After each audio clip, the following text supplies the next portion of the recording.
boring भन्ने शब्द आइहाल्यो होइन बोरिङ गर्ने बित्तिकै काठमाडौँमा चाहिँ के छ if you have the knowledge of this होइन काठमाडौँमा चाहिँ के छ सिचुएसन त्यही कुरा गर्दैछु मैले त्यही कुरा आउनु लागेको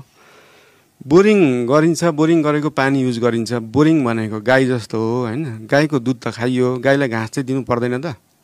गाईलाई घाँस पनि दिनु पर्थ्यो तपाईँले बोरिङ गरेको ठाउँमा रेन वाटर हार्भेस्ट गरेर त्यहाँनिर रिभर्स बोरिङ पनि गर्नुपर्छ क्या भनेको तपाईँको बर्खाको पानी त त्यहाँनिर फर्काएर त्यहाँभित्र छिर्ने ठाउँ पनि हुनु पर्यो कि त जग्गा नै त्यति खाली हुनु पर्थ्यो कि पानी परेको बेलामा भित्र पानी सोच्न सकोस् अब तपाईँले बोरिङ गरेको गरे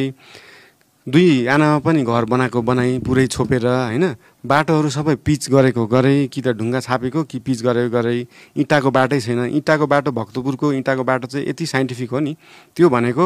इँटाको ग्यापबाट भित्र पानी रिचार्ज गर्नलाई बनाएको हो क्या त्यो इँटाको बाटो अनि भित्र केही बिग्रियो भने पनि खप खप खप खप त्यो 2 फिट बाई 2 फिटको ठाउँको पनि इँटा निकालेर त्यहाँ रिपेयर गरेर फेरि भर्न सकिन्छ क्या भनेको हामीले चाहिँ जुन चाहिँ यो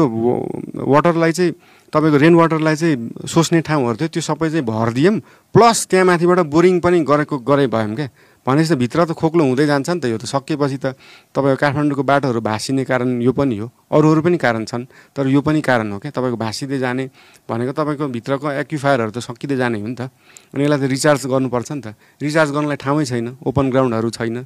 होइन घरमा तपाईँको गार्डनहरू छैन त्यो बेला चाहिँ तपाईँको 30 वर्ष अगाडि 20 वर्ष अगाडि ल 15 वर्ष अगाडि भनौँ त्यो बेला यत्रो मान्छेहरू भित्रिँदा काठमाडौँमा ल पुरानोले बनाए